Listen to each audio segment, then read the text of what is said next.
TIAA is on a mission. Why? Because 54% of Black Americans don't have enough savings to retire. So in collaboration with big-name artists like Wyclef Jean, TIAA released Paper Right, new music inspiring a new financial future. With 100% of streaming sales going to a nonprofit that teaches students how to invest. Stream Paper Right now and help close the gap. I can't watch this. I can't watch this. I can't watch this. I can't watch this. I can't watch this. TV makes me so bored, makes me say, oh my Lord, what is this garbage here? Wanna cover my eyes and Matt, I am unreasonably excited to talk about this song. Here's the one factoid that I pulled about this, and I hinted at this a little bit on the Smells Like Nirvana episode, but I want us to think about it a little bit deeper for a second. So this is a paragraph that I pulled right out of the wiki. It said, after recording the first batch of originals, let me give a little bit of context here. This is explaining why this album took so long. As we all know, it took Al a while to find the song that he felt was the true lead single for this album. After recording the first batch of originals in 1990, Al focused his attention on parodies. By early 1991, only 3 parodies had been recorded. 2 of them, the Cookie-inspired New Kids on the Block parody, The White Stuff, and the television-centric MC Hammer parody, I Can't Watch This, were slated to be the singles. In fact, several cartons of promo singles were pressed, but were deleted from the record company's catalog at the last minute. These CDs were later discovered by Yankovic and his drummer John Bermuda Schwartz in a trash heap and have since become collector's items. Insane.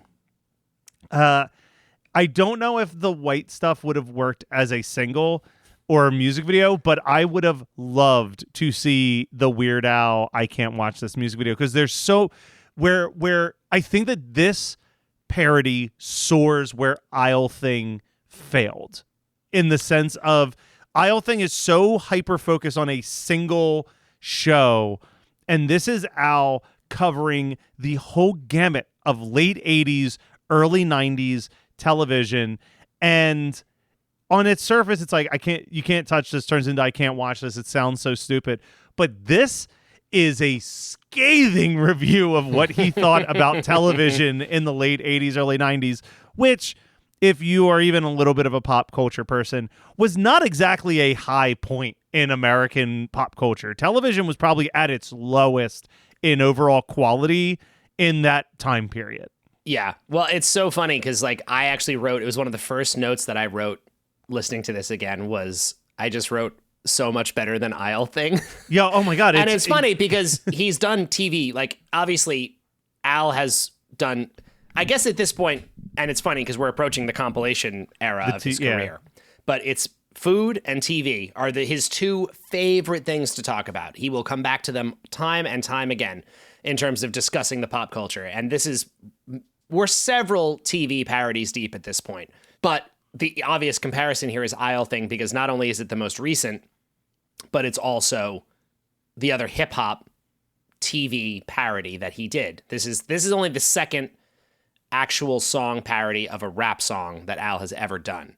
That's right? I have that right. I keep getting confused with Twister, because Twister was an original. Yeah, Twister was an original, and it was just about it was a TV jingle at most. It was more of a jingle. Yes, exactly. But this is this is Al fully rapping, and the first time, because I love the Tone Loc track. I like Tone Loc. I don't want to discredit in any way, but the delivery of the Tone Loc song, including in the original, is just so laid back and not high energy exciting that Al's delivery on that just feels like, okay, yeah, sure, that's just him doing it. This is great. This is impressive. Al is really like doing it here. The wordplay, we're going to have to go through all of these verses, because the wordplay in these lyrics are things that went so over my head the last like 20, 30 years. Yeah. Not realizing like, oh, that's very clever. Like there are lines that are just very, very clever. I want to also take a second to appreciate MC Hammer for a second. Yes. Because MC Hammer has very much become a butt of a joke. He was a butt of a joke at the time of his peak of popularity even. But something that I realized in listening to this specific song, which I probably know, I mean, I know probably all the words to You Can't Touch This as well, but like very similar to like how Don McCain talks about struggling to remember American Pie lyrics because the Saga Begins is so ingrained in his head. Yeah. That happens with this a lot for me. Something I never noticed, and we'll dive into this deeper when we go through lyrics. Every one of these verses, Hammer raps a little bit differently. Yep. And he does. No, his phrasing and his flow changes a little bit. Al tries to match it to the best of his ability and generally does a really good job. Like the way Al inserts the pauses and like the little like changes in rhyme structure and stuff, the way he matches Hammer is super impressive. So I'm going to use the first line of the first verse and the second verse just to kind of explain what Matt and I are talking about here. Is, you know, the first verse, he does the my TV makes me so bored, makes me say, oh my Lord.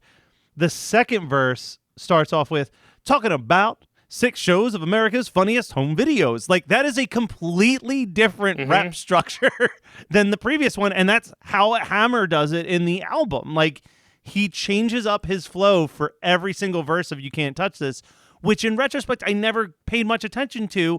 But that makes sense within what the song is about, which is bragging about how he is a multi-tiered rapper that is impossible for anyone else to come at because everyone else has one style of rapping and he can do it all. He can sing, he can dance, he can change up his flow, and it doesn't matter. He's that great. And I never appreciated it. It's a great little piece of early, like, you know, like, boastful hip hop. Like the whole song is just about how awesome MC Hammer is. Yeah. I mean, and it's so good. I mean, great. I feel like, it's excellent. Another side note, because I started listening to, I always like to listen to the original and Al's parody when we do these things, because it's just a great reference point for me to check Al's version against the original.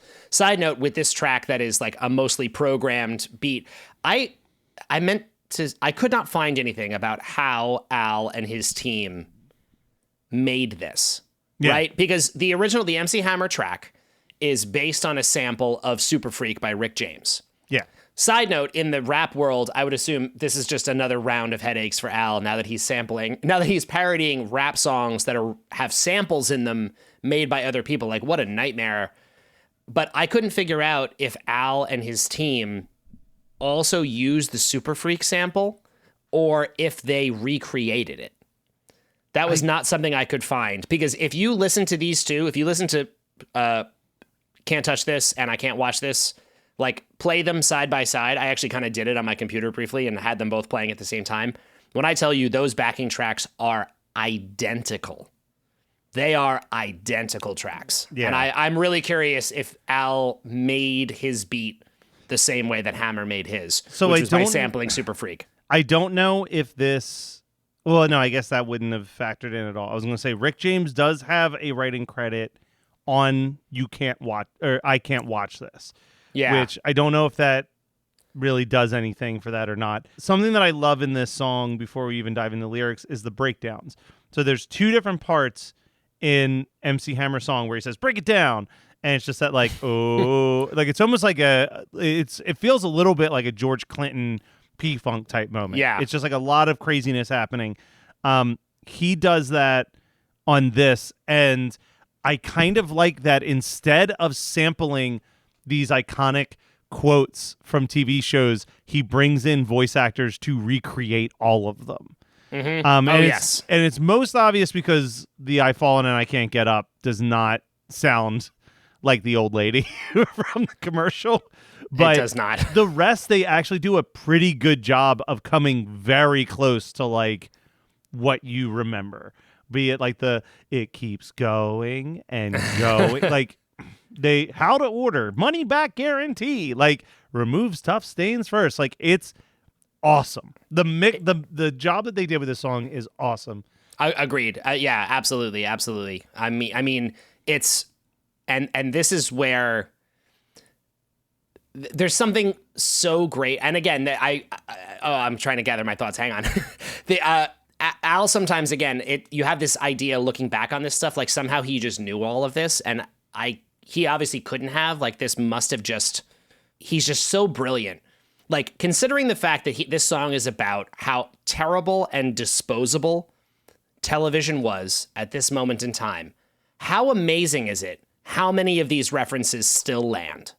Oh, isn't it like mind-blowing? Like, the commercials even that he references, like, I think there are plenty of people nowadays listening to this show who are way too young to fully know what he's referencing in these ads, who would recognize they keep going and going from Energizer, or the I've fallen and I can't get up, this is your brain on drugs. Yeah. All of these things have still, the channels, it's funny, he references TV channels, HBO, Showtime, MTV, and Playboy. I actually don't know if Playboy still has a channel. They probably do, but we'll get there, because this is where I was like, this song's fucking brilliant. So we'll start with the first verse, right? Verse, he's not referencing any channels or television. He's just talking about TV in general. So he says, my TV makes me so bored, makes me say, oh my Lord, what is this garbage here? I want to cover my eyes and plug my ears. It sucks. And that's no lie. It's about as much fun as watching paint dry. Lowers my IQ one notch, and that's the reason why I can't watch. And then his ad-libs during the chorus. I told you, homeboy, nothing but trashing, Poke out my eyes, man. Yo, give me the remote control. I like the, so again, comparing it to the MC Hammer says, look in my eyes, man. Yeah, look in my eyes, and Al man. goes, poke out my eyes, man. I mean, just every little moment you could, like, because they seem like ad-libs, but he is actually just, like, it's just these perfect little, like, changes of every, the I told you, homeboy is also, that's the same in both of them. There's 100%. A few lines here he just borrows exactly. Then the second verse is exclusively about America's Funniest Home Videos. It is an entire verse about America's Funniest Home Videos. He says, talking about sick shows, there's America's Funniest Home Videos. I can't believe my eyes when I see the kind of stuff that wins first prize. Somebody's poor old mom falls down off the roof, lands right on the lawn, face first on a rake. I hear they got it on the 17th take. That's funny as a kick in the crotch, and that's the kind of show that I can't watch. And then he says, yo, I told you, change the channel now, man. Pass the TV guide here, sucker. I recently found a tape. I've been digitizing VHS tapes, and I guess one of the tapes that I digitized, at one point I taped the best of that year's American Funniest Home Videos from like 1998. Yeah. And man, that shit does not hold up at all.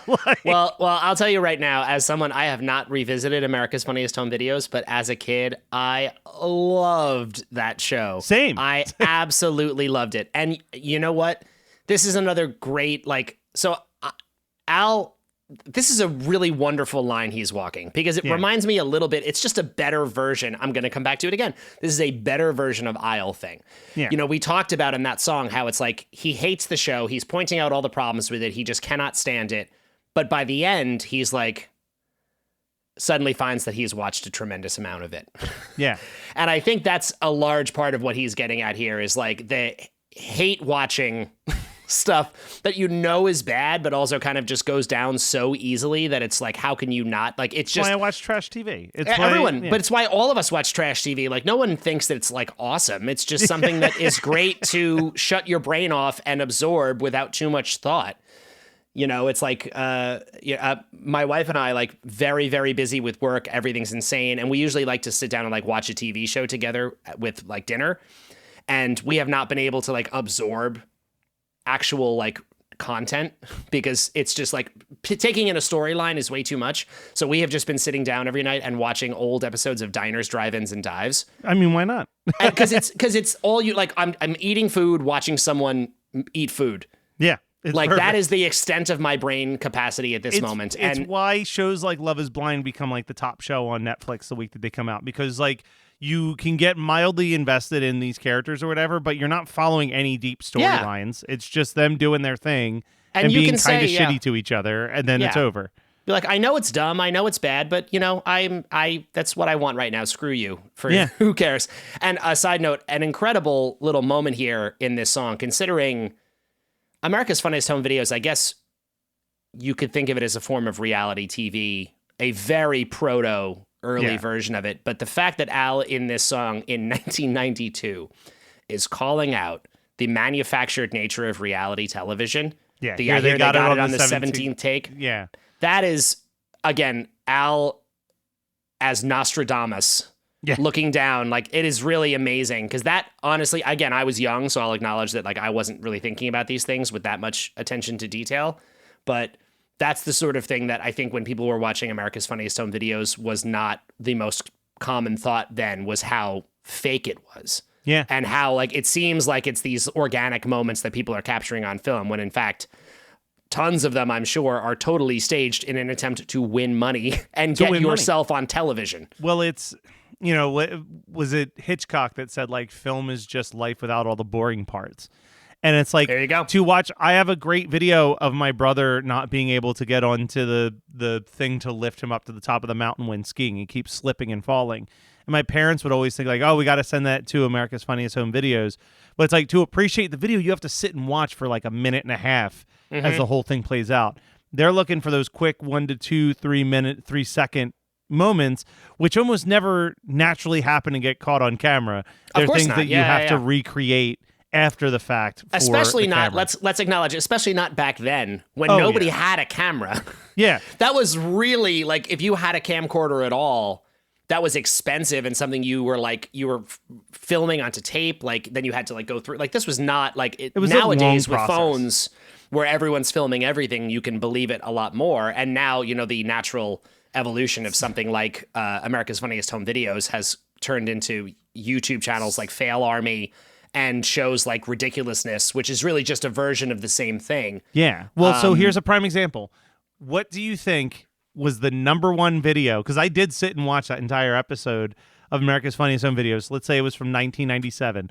What do you think was the thing that won for the best America's Funniest Home Videos video clip in the year of 1997? Am I going to know what this is? No, not at all. But it's okay. It's certainly something that feels staged as hell. Okay. It was a friend bursting into the bathroom on his friend sitting on a toilet playing a guitar and singing a song. Yeah, incredibly easy to stage. Yeah, of course. Why was yeah. I mean, like, it's like stuff like that where it's like, yeah, anybody, like, I could shoot that tomorrow with my friends. Yeah. And I mean, at the end of the day, if you're now we're just talking about America's Funniest Home Videos, which is fine, but like at the end of the day, if what the show is like my favorite, like the best very short comedy film, then yeah, sure, congratulations, you won. You made a very short comedy film that people enjoy. The idea that it's real is a huge part of the appeal to people. I think if someone saw that and was told it was written, they would be like, well, that's not very good. Hey, welcome to Unstable Topics, a fast-paced, jam-packed, unhinged bestie podcast filled with facts, reacts, and made-up games in between. We're your hosts, Sarah And Maggie. and we're excited for you to join our best friend hangout, where we surprise one another with things we find interesting or hilarious just to see how the other will react. Our friendship might be totally stable, but you never know what your bestie might throw your way to knock you off your game. So come shake things up, learn something new, and laugh along with us. This is Unstable Topics. Here's another thing I want to point out. Yeah. So the first chorus, he ends with, give me that remote control. So it's implying that he's turning on the television at this point. Yes. And what he sees is America's Funniest Home Videos. He ends the second chorus by saying, pass the TV guide. And at this point, the next verse is him just roasting every show that he is seeing inside that TV guide. That's right. So he says, Cosby Show and Roseanne, I think I've taken about as much as I can. Judge Wapner, oh my, you got to be Rain Man to like this guy. For the audience who doesn't get this reference, at this time, about a year earlier, the movie Rain Man came out, where Dustin Hoffman plays a mentally challenged character who loves Wapner. He cannot miss watching Judge Wapner every night at 8 o'clock or whatever. I've actually never seen Rain Man. I learned that just in my research for this episode. Yeah. 30-something is all right if you like hearing yuppies whining all night. This is the line that I never appreciated until recently. Can't stand Twin Peaks. Wish they'd lynch those donut-eating freaks. Putting the word lynch in there because David Lynch created Twin Peaks is so fun and so smart and like so creative. It is. And it also makes me think, again, like the extent to which Al actually, like, that's so in the know. Like, does Al really hate Twin Peaks? Oh, I don't think. Probably not, right? Twin Peaks is probably, when I said that 1989 to the early 90s was a low period in television, Twin Peaks is usually regarded as highly as it is as the exception to that rule. It was such a masterpiece show. I totally agree. Of course, I'm a huge fan of that show, but it's just an interesting, again, like looking at this through the lens of like, you don't, for me, I feel like it's very difficult to tell sometimes where Al's actual truth, where the truth lies. And is this, like, how much is this actually him coming through and how much is just this some character that he is portraying? Like, his actual personal feelings are often somewhat masked. Yeah. And I'm curious about some of the sentiment in the song. But I'm sorry, I interrupted you mid-verse. No, Please totally continue. fine. And then the last one, those Siskel and Ebert bums ought to go home and just sit on their thumbs. Again, for the younger audience, they would give ratings of 1 or 2 thumbs up to review those, and then obviously sit on your thumb. I mean, that goes all the way back to like fucking Happy Days. And a funny, but another funny example of like, I think by every measure that should be a very dated reference. And people now, I don't think you need to even have seen Siskel and Ebert's show to know about the 2 thumbs up rating system for a movie. That was how they coined that idea. That was Siskel and Ebert, was like each of them had a thumb and it was a thumbs up or a thumbs down. Some movies were 2 thumbs down, 2 thumbs up, 1 up, 1 down. So then he says, break it down. This is where we get all of those commercial ads. It's literally all things referencing commercials until he yells, stop, prime time. Then the next verse is literally talking about primetime television / late night talk shows. Yep. And he says, I'm pretty sure I'll be sick if I have to watch another stupid pet trick, referring to David Letterman, or that guy with the real flat hair that goes woof, woof, woof, and waves his hand in the air for Arsenio Hall. Yep. And then this lyric, I feel like people have brought up on the show in the past, but I think in the context, similar to Jerry Springer, he says, or those weird talk shows about transsexual Nazi Eskimos, they're rude, crude, and vile. Just for a minute, let's just flip down the dial. And I think that people bring up, like, if Al was such a supporter of the LGBT community, he wouldn't have used that word. But it's like, that is probably verbatim the name of some episode of like Geraldo Rivera that he just pulled out, and he's obviously not celebrating because after he says it, he says it's rude, crude, and vile. Like, Al is distinctly saying he does not approve exactly of that type of quote unquote entertainment. And then the brilliance of flip, flip, flip. Ugh. Like, gets me every time. The right into I can't take this torture, no man, pay the bills, station break it down, and then into another breakdown of all of these other iconic 80s commercial taglines. And then the final verse will just finish it up. Stop, cable time. And here's where he talks exclusively about what you would get if you had cable TV, which he sang about a couple years earlier. Yep. HBO and Playboy, Showtime and MTV. I might like them more after my lobotomy. Now, why did I ever pay for this junk? I hooked up 80 channels and each one stunk. It's brainless blood and guts and mindless DNA. It's awful. It's putrid. It's crummy. It's stupid. Gonna throw my set away. Mindless TNA. Just Mindless want to make sure. TNA. Yeah. Not DNA. TNA. Yeah, sorry. Mindless TNA. Yeah. Again, I think that he's playing a character. I think that Al does appreciate some of these shows. I think he probably does like Twin Peaks, but I think that his opinions on cable TV have already been pretty well documented in the past. Well, I mean, it's so funny because, again, we have the song Cable TV, which is his love letter to cable TV, despite how he's just mocking the excess of it all, right? Yeah. I think that's definitely what is happening here. And I keep coming back to that same idea of like what this song is about is it is about hate watching TV. Yeah. Where it's like, that it's bad and some part of you knows like I shouldn't be doing this, but like this person who but the way the song continues makes you think this person who claims to absolutely hate television sure does absorb a lot of it. Yeah. to have this hot take on every single thing that is on it. So it's like the idea of like, oh, it's terrible, like, but is just still watching TV constantly. Yeah, obsessively, even one could say. Obsessively, yeah. I mean, I just to go back a little bit to the verse you mentioned. I just another great.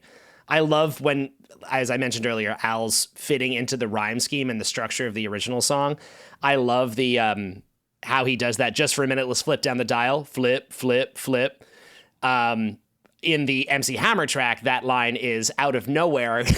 In MC Hammer's song, he just goes, just for a minute, let's all do the bump. Yeah. Which is like the dance move. Just for a minute, let's all do the bump. Bump, bump, bump, bump. And it fits his into the scheme perfectly. It's just such a funny, like, anytime he can find a way to get his, like, message across while matching the original structure to that level of, like, perfectness, it's just tickles me so greatly. Yeah. Now, I mean, I can't believe where my mindset is right now, because this is a song that I have not thought about really in any way, shape, or form. Like, I've been like, are you a person who because this was definitely one for me that I first heard on the TV album.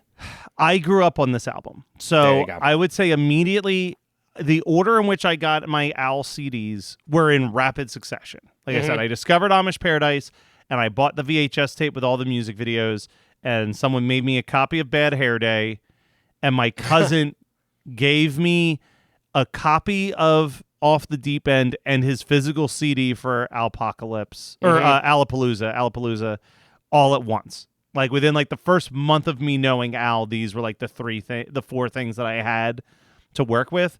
And he sold me on Off the Deep End. I already liked Smells Like Nirvana and You Don't Love Me Anymore.